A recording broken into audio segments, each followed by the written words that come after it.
Hello there, I am Monysomanea. I'm a grade 1 student. Today I will be telling you a story about a boy and a little bird. There was a boy named Timmy who loved being outside and exploring nature.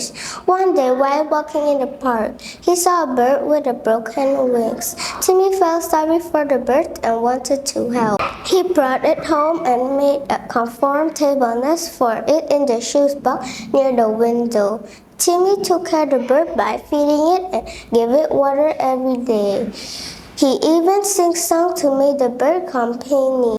After 3 weeks, the bird wing was healed and became happy and starting to chicken and fluffing its wings. He knew it was time to let the bird go, so he opened the window and released it. The bird flew away and Timmy felt happy to help it.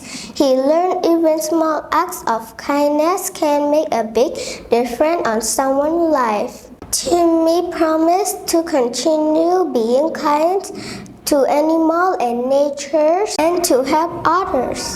This story shows us that kindness brings happiness to ourselves and those we help.